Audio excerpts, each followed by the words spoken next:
現時中山發展嘅核心重點之一——旗杆新城啊。咁喺旗杆新城啦，我哋第一嘅印象係咩啊？就係有3大樓盤啦。咁今期開始咧 ，Leslie 會同大家咧去重新睇一睇呢3個樓盤啦，究竟邊個符合大家嘅心水？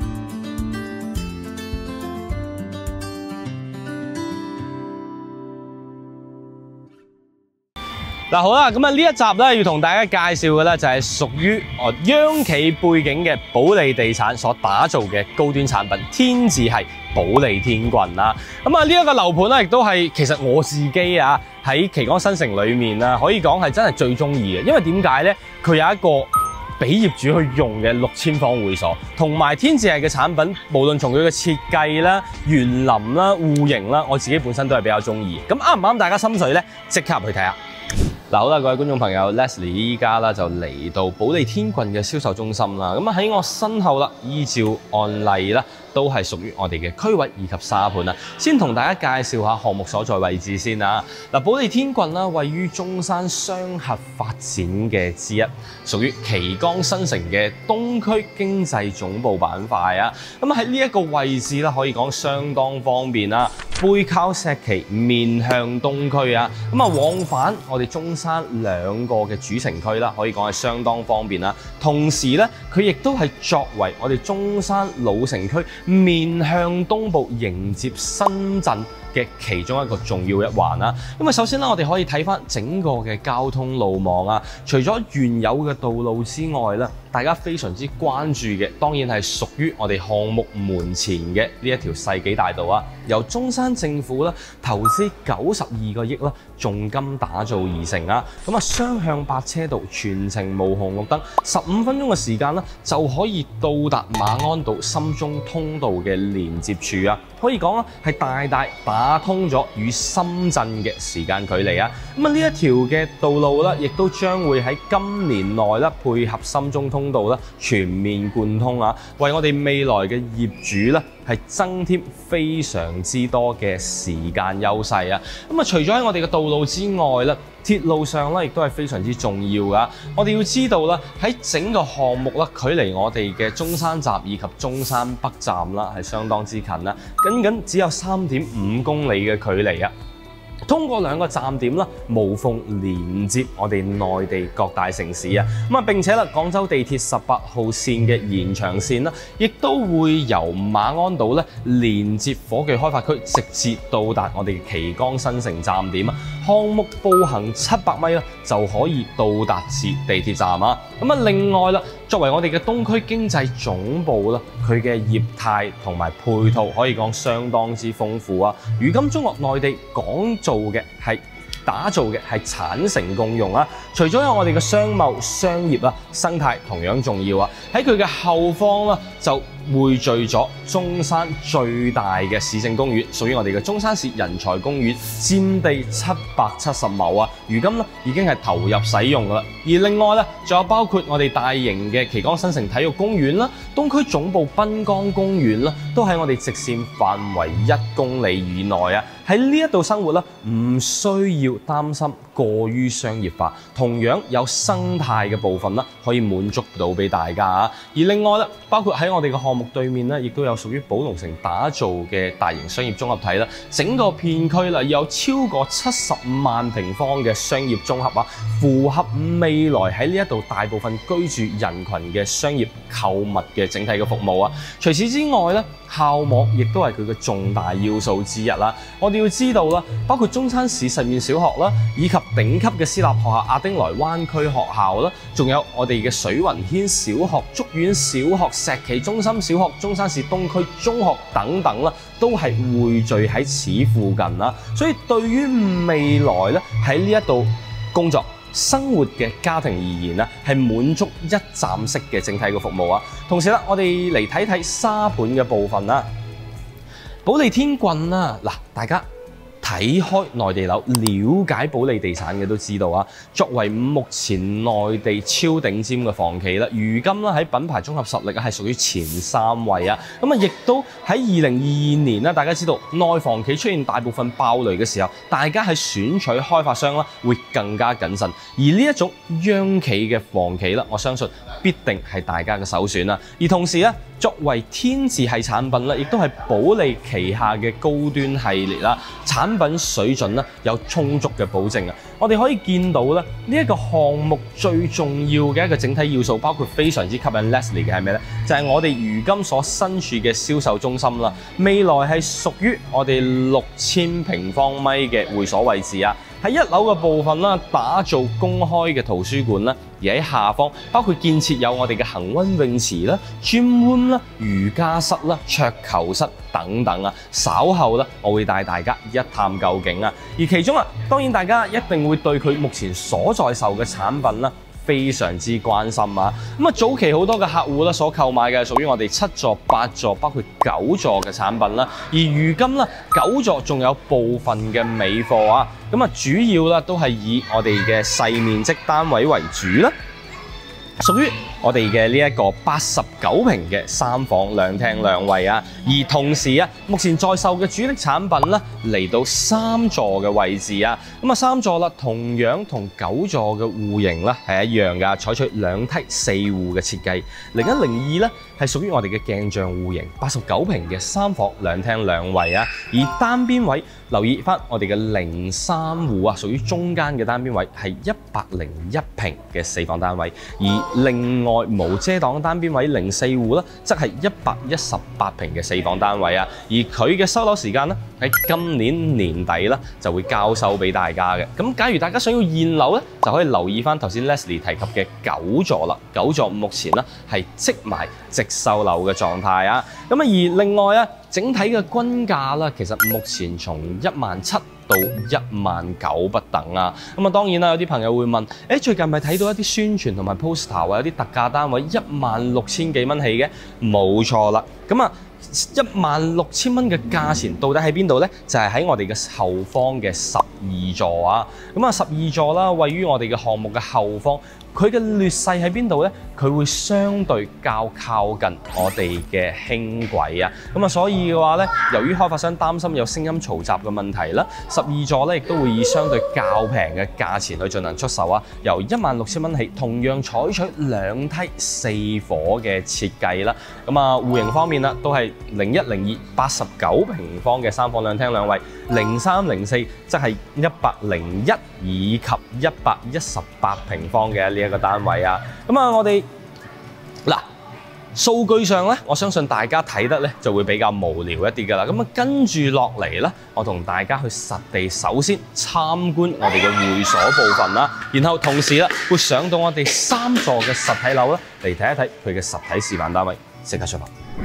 好啦，咁啊，歡迎我哋各位嘅業主咧翻嚟到保利天郡嘅會所大堂啊！咁啊嗱，我所身處嘅呢個位置咧，就係未來有服務人員啦去 serve 翻我哋各位會員同埋我哋嘅會主噶，我哋嘅業主噶。咁啊，我哋可以見到啦，其實整個會所啦喺裝修設計上啊係非常之舒服啊！我哋嚟帶大家一齊行一轉，睇一睇到底有啲咩啊！咁啊，首先啦，通過我哋1樓嘅電梯位置落到嚟啦，我哋會見到啊，出面咧係屬於我哋開放式圖書館嘅一個整體嘅位置啊。咁啊，包括啦未來嘅業主啦，可以喺呢一邊啦坐翻睇睇書，然後嘆杯我哋嘅咖啡啊，通過我哋嘅水吧服務啊。咁啊，而另外啊喺後方咧，仲有一個我最近中意咗嘅一個興趣啊。嗱，大家都話啦，男人咧喺部分嘅年齡咧，就會開始中意呢個運動啦，冇錯，係咩呢？就係桌球啊！咁啊，同樣啦，配備咗桌球室啦，同埋我哋家庭適用嘅乒乓球台啊，可以俾到大家去進行使用啊。所以其實禮拜6日，假如係翻嚟度假嘅話呢，同屋企人或者小朋友落嚟會所玩一玩嘅話呢，佢都有充足嘅設施咧，俾到大家㗎嚇。好啦。咁啊，另外啦，我覺得非常之貼心嘅係咩咧？唔使你自己買裝備啊，準備埋俾你。咁啊，當然啦，專業嘅人士啦，肯定就係自己嘅架撐啦，會稱受一啲㗎。好啦，咁啊，同時啦，去到我哋另外嘅部分啦，我哋要知道啊，嗱，平時中意打牌嘅朋友都多嘅喎。咁啊，通過呢一邊咧，我哋延伸過嚟啦。首先，會所當然會有我哋嘅公共洗手間啦，然後咧做咗2間嘅棋牌室啦，咁啊方便大家咧喺呢一度搓翻2手嘛，係咪？咁啊3、5朋友咧一齊翻嚟度假，喺度打翻幾個鐘頭嘅麻雀，然後運動一下。相當寫意，所以其實慢慢開始咧，我終於明白點解咁多嘅香港朋友咧，一直都想揾一個有會所嘅樓盤咧，因為佢可以令到你足不出戶，唔需要離開自己屋企嘅屋苑啦，就可以滿足到你平時嘅一啲日常嘅生活啦。咁啊，連帶中庭嘅位置啦，其實我自己中意嘅地方係咩咧？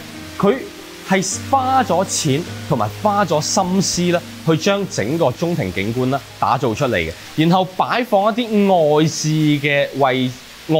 嘅露台位置啦，咁啊俾大家可以喺呢一度坐翻啦，同埋去休息翻嘅。咁啊並且啦，仲設置咗我哋嘅宴客廳啦。咁啊，假如真係朋友多嘅情況之下啦，我哋可以 book 翻廚師以及菜系啦喺呢一邊去進行用餐啊。因為大家知道啦，內地啦查酒駕好嚴格，有啲朋友其實講到嚟到內地，大家一班朋友出去食飯，又要分幾部車揸車出嚟，揸車出去之後咧，又要叫代駕揸車翻嚟。咁所以，假如單位嘅呢一個屋苑咧，係有個會所，有個宴會廳，就可以方便大家啦去做一啲私人嘅聚會啊。咁啊，包括啦，另外我哋嘅茶室啦，我哋嘅呢一個邀請間啦，通通都係有配備俾大家嘅。咁喺後期嘅時候咧，大家只需要 book 翻咧就 OK 可以進行使用㗎嚇。咁啊，而另外嘅一邊啦，我哋通過呢一個迴旋處啦，過去睇一睇啊。咁啊，嗰邊啦，同樣係我最近嘅最愛啊，就係我個 gym room 啦。嗱，我哋可以見到啦，喺整個迴旋處嘅部分啦，中間嘅位置咧係後期嘅物業服務中心啊。咁啊，大家有啲咩需要啦去揾物業咧？好簡單嘅。經過我哋嘅呢一個大門口啦，或者係翻嚟嘅時候啦，就可以處理。咁當然啦，作為我哋保利天字系嘅產品啦，其實每一座嘅樓座啦，都配備有專屬管家㗎。咁啊，未來業主喺收樓之後咧，通過你嘅 WeChat 啦，聯繫翻你嘅專屬管家啦，就可以叫佢可以幫你處理一啲事務啦。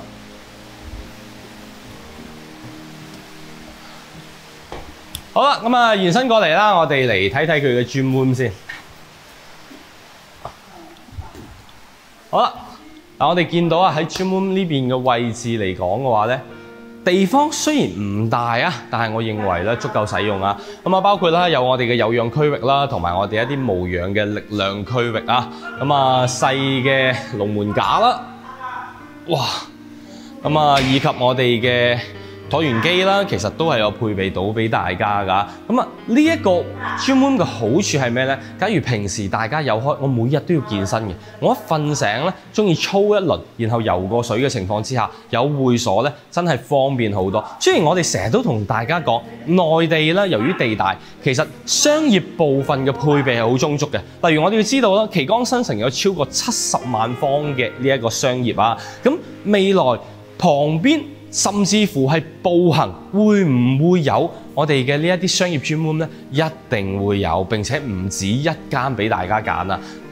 但好老實咁講，我都係要出到屋苑行過去，或者係開車去，成個嘅方便咧，係真係嚟唔到我直接落樓屋苑嘅會所就可以使用嘅呢一種感官啦。咁啊，當然啦，現時啦，我哋嘅室內恆溫泳池咧，仲未正式開放㗎，咁啊，所以鎖咗門，我哋亦都可以透過呢一邊嘅玻璃咧嚟睇到裡面嘅情況。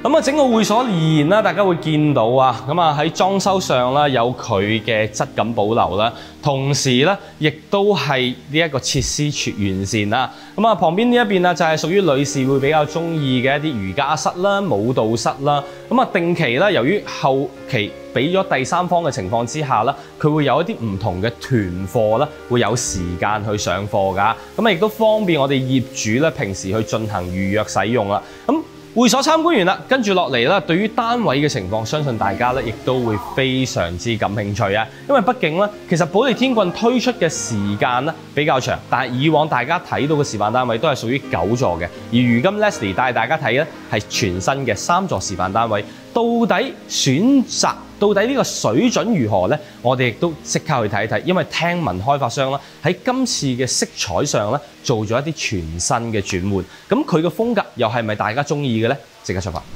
好啦，各位觀眾朋友，終於嚟到我哋實體樓嘅部分啦。Leslie 依家所身處嘅咧就係屬於9座嘅位置啊！嗱，唔好奇怪，因為點解呢？頭先我明明喺銷售中心同大家講啊，帶大家睇3座新嘅示範單位啊，但係咧其實3座只有2個單邊位大面積嘅展示啊，而主力戶型89平方亦都係好多朋友所喜愛㗎。為咗方便以前冇了解過保利天郡嘅朋友啦，所以先帶大家嚟9座啦，去睇一睇89平方嘅示範單位先。嗱，兩梯4伙啦，89作為我哋嘅鏡像戶型咧，係通過我哋嘅呢一條走道啦，進入到佢哋共同 share 嘅入戶空間裏面㗎。咁啊，我哋先睇下個做咗家私嘅示範單位先。咁啊，防火防煙門啦，搭配智能門鎖，右手邊就係通頂玄關櫃啦，非常之常見嘅組合啊。延伸到裏面啦，屬於我哋樹廳嘅設計啊。咁啊，餐廚嘅部分啦，可以見到啊，擺放咗張6人嘅長山台。咁我個人覺得咧，好似佢咁樣擺2張長凳咧，都係一個唔錯嘅選擇嚟㗎。其實嘅感覺咧都幾 warm 幾溫馨。咁啊，延伸過嚟啦，我哋獨立嘅梗廚啊。咁啊，當然啦，為咗方便大家睇，依家就冇裝門嘅。咁啊，做咗一個 U 字形嘅佈局啦，炒切煮分區啊。咁啊，作為一個3房單位嚟講嘅話，我認為絕對係足夠使用㗎。咁啊，而另外啦，可以俾大家擺放一個單開門雪櫃啊。好啦，延伸過嚟啦，作為一個細單位啦，我哋要知道啊，佢嘅開間咧，其實都可以達到一個3米以上嘅水準嘅。咁啊，所以好似佢咁樣擺放一台65寸嘅電視啦，咁啊，再搭配翻我哋嘅梳化啦，睇起身依然都唔會覺得太近啦。咁啊，延伸出嚟啦，嗱，9座咧亦都係目前在售當中嘅樓座啊，仲有少部分嘅尾貨現樓。咁我哋可以見到佢嘅景觀上嘅話咧，唔差㗎。嗱，相反而言，我建議大家啦，買一個中低樓層，望翻內園景。依家我哋所身處嘅係3樓嘅位置，其實當你買高少少啦，大約可能喺7樓到8樓左右嘅話咧，你就可以望到呢一個下沉式嘅會所啊。咁啊，當然啦，7、8樓有冇咧，就睇大家夠唔夠快手啦。好啦，同時啊，通過正區嘅部分啦，我哋要知道啊，為咗將我哋嘅實用率最大化啦，佢係盡量減少咗浪費走道嘅呢一個犧牲啊。左手邊嘅位置啦，做咗一個乾濕分離嘅設計啊。咁啊，而同時啦，作為保利天字系產品，人性化嘅呢一啲小細節啦，又出嚟啦。咁啊，包括啦佢一啲我哋嘅扶手啦，包括一啲我哋黐喺牆身可以做臨時坐嘅，方便老人家去進行使用嘅呢一啲工具啊，以及馬桶邊等等嘅呢一啲緊急呼叫工具啦，全部都有㗎。而延伸過嚟啊，我哋可以見到嗱，呢一間房咧，仲可以做一間標準嘅客房㗎，而旁邊呢一間咧，先係整個3房裏面咧最細嘅房間啦。咁啊，假如考慮係一個我哋7歲以下嘅小朋友去進行使用啦，房間嘅 size 冇問題嘅。咁假如大家唔需要咁多個房，咪做間書房，做間自己嘅 studio， 擺一啲自己嘅愛好咯，幾正。嗱，主人房方面啦，佢呢一個89咧，亦都係我中意嘅佈局啊。因為入嚟嘅時候咧，預留咗一 set 嘅位，大約2米嘅位置啦，可以俾大家做一個到頂嘅衣櫃啊。點解建議大家做到頂咧？千祈唔好留罅，唔係你搞衛生嘅時候咧頭都痕啦。咁啊，而咁樣嘅好處係在於咧，咧，你可以將完全嘅睡房空間咧去分隔開，因為有一啲睡眠淺嘅朋友啦，係真係需要一個相對較暗、較靜嘅空間啦，先可以更好入睡㗎。而右手邊方面啦，係屬於我哋嘅套廁部分啦。咁啊，當然啦，正如我哋頭先所講嘅原因啦，咁啊出面咧已經有衣櫃嘅擺放位啦，所以其實房間方面啦，擺放一張 king size 嘅床啦，絕對冇問題啊！咁啊，可見啦，其實整個89平方嘅3房單位咧，非常之實用啊！亦都點解作為我哋保利天棍啦，在售戶型最多嘅單位啊，但係咧佢係賣得最快嘅產品類型啊！咁啊喺旗杆新城要入手一個有品質嘅3房單位，我認為保利天棍嘅呢一個咧，絕對值得大家去參考啊！咁啊，想要大面積少少嘅朋友點啊？嗱，唔好轉台啊，跟隨住鏡頭啦，我哋即刻去3度睇一睇兩個單邊位，出發！嗱，好啦，各位觀眾朋友，依家 Leslie 所身處嘅咧就位於3座嘅位置啊，亦都係咧現時熱賣當中嘅樓座啊。咁啊，同樣啦，採取2梯4伙嘅設計啊。3座啦，目前咧展示俾大家嘅係2個單邊位嘅示範單位。首先啊，帶俾大家嘅係屬於最大嘅119平方4房2廳2衛啊。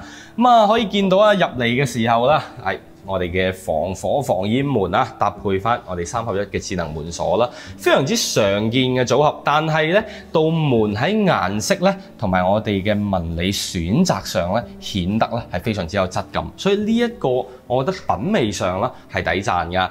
咁啊，右手邊啊做咗一 set 接近2米嘅入門通頂玄關櫃啦。咁啊，另外嘅部分啦就係屬於我哋嘅贈送空間啊，陽光房佈建嘅位置啊。咁啊，大家可以好似佢咁樣做一個我哋嘅 studio 啦，或者係自己嘅書房啊。咁啊，甚至乎啦，做一個簡易嘅客房啦，都冇問題嘅。而出到嚟啦，廳堂嘅部分啦，採取南北通嘅設計啊，咁啊並且示範單位上啦做咗少少嘅改動啦，就係做咗玻璃封窗嘅效果啊。咁我哋可以見到啦，喺客廳嘅位置咧做咗通鋪，然後做咗封窗之後咧，成個嘅感官啦會大咗好多㗎。咁啊，由於係雙露台嘅呢一個設計啦，封咗一邊嘅景觀露台咧，依然其實另外一邊咧可以保留一個生活露台啦，俾我哋去進行使用啊。咁我哋可以見到啊，其實望出去咧，3座嘅實體樓咧係非常之開揚噶。雖然啦，好老實咁講，唔一定話有啲咩城市景啊，有啲咩海景啊，但係我哋可以見到啦，成個嘅山岸線啦，綠化係非常之舒服噶。咁啊，前方咧會有一座我哋嘅教學樓啊，咁所以稍為樓層選高少少嘅情況之下啦，會更加正。咁啊，另外啦，我哋睇睇嚟餐廚部分嘅呢一個空間啊。咁啊，餐廳方面啦，擺放一張6人嘅長餐台啦，絕對係冇問題噶。而延伸啦，就係屬於我哋後方超大嘅獨立梗廚啊。咁啊，呢一邊嘅廚房啊，嗱，非常之人性化，抵讚啦。首先啦，我哋會見到同樣都係一個L 字形嘅大工作台啊，而同時佢將咩咧？將我哋嘅星盤嘅位置啦抬高咗啊！咁啊，其實呢個高度咧會更加符合我哋嘅人體工學啊，因為平時有啲我哋嘅台面啦過矮嘅時候啦，無論你洗碗啦、切菜啦，你條腰啦，真係好唔舒服啊！咁啊，而抬高翻之後啦，我哋可以以一個正常嘅高度啦去進行使用啊，同埋啦，再次同大家講，大星盤啦先係最襟使嘅。大家想分區，上淘寶簡單買個分區工具就 OK 啦。咁啊，而延伸過嚟啦，我哋會見到啦，呢一個位咧仲夠擺放一個我哋嘅市面上嘅雙開門雪櫃啊。好啦，咁啊，再嚟睇下我哋嘅生活露台方面先。生活露台嘅部分啦，可以好似佢咁樣啦，擺放翻我哋嘅洗衣機啊，咁啊，同時啦，作為我哋嘅晾衫功能啦，都冇問題。並且啦，其實我好中意嘅，頭先我都講咗啦，整個項目啦，其實喺為咗保持我哋嘅樓間距啦，採取咗錯層式嘅排列啦，你唔會感覺到壓抑嘅。例如好似3座呢個位置啦，向我哋嘅後方望去啊，當然啦，後部仲有一座樓，但係嗱，向8座方面嘅延伸，你會見到非常之完善嘅內園景啊，包括我哋嘅中族園林啦、兒童樂園啦，以及我哋下沉會所嘅部分啦。所以邊個話生活露台咧個景就唔靚啊？嗱，呢度改變你嘅想法。好啦，我哋再嚟睇睇正區嘅部分先啊！嗱，通過我哋嘅走道啦，我哋首先嚟參觀到客廁嘅部分，而後方延伸嘅分別就係兩間嘅客房。咁啊，其中一間啦做咗一間兒童房嘅設計啦，而另外一間當然就係一個標準客房嘅佈局啊，咁啊俾大家可以參考返整體嘅風格同埋大細。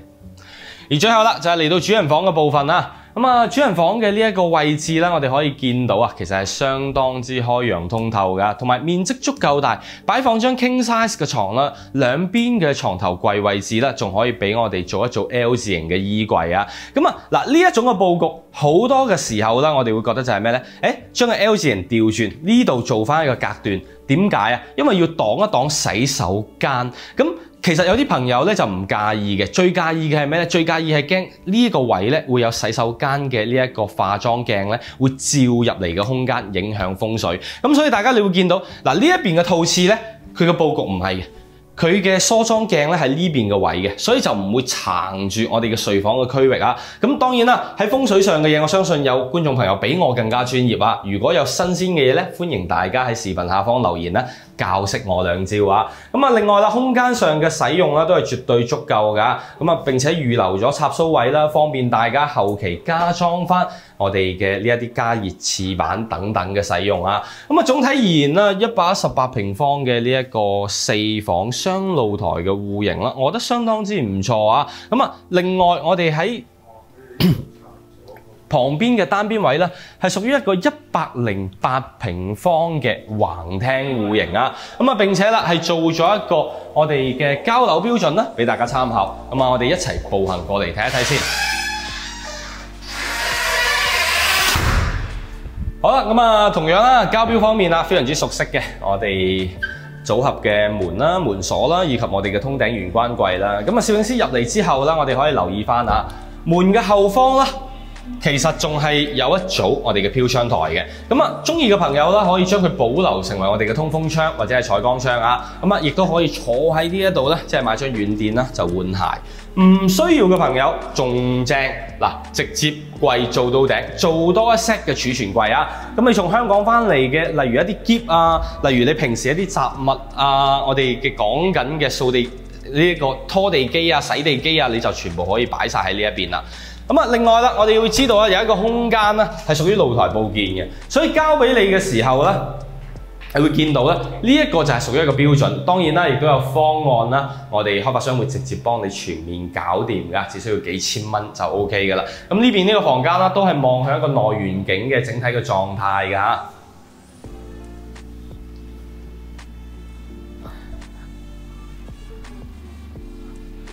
好啦，咁啊，而出翻嚟之後啦，我哋呢一個橫廳嘅開間啦，其實有一個6米嘅水準㗎。咁啊，區分開我哋嘅客廳、飯廳之後啦，我哋嚟睇睇廚房嘅佈局啊。咁啊，廚房方面啦，其實我哋會見到啦，夠使但唔算太大㗎，因為好實話嘅。咁我哋嘅呢一個星盤區企一個人，其實我哋嘅呢一個主食爐企一個人咧，2個人嘅使用空間啊。咁啊，預留呢一邊嘅雪櫃位啦，可以擺放一個市面上較為 slim 嘅雙開門冰箱啊，即係細 size 嘅嗰一隻啊。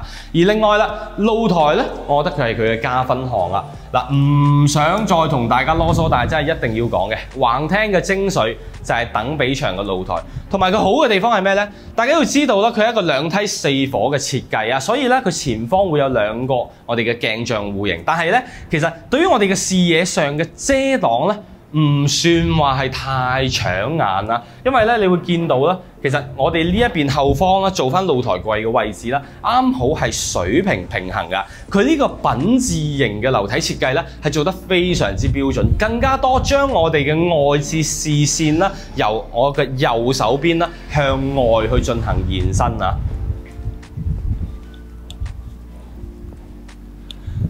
好啦，咁啊，另外喺尾端嘅部分啦，我哋會見到啦，做咗一個乾濕分離嘅客廁啊，然後旁邊嘅客房。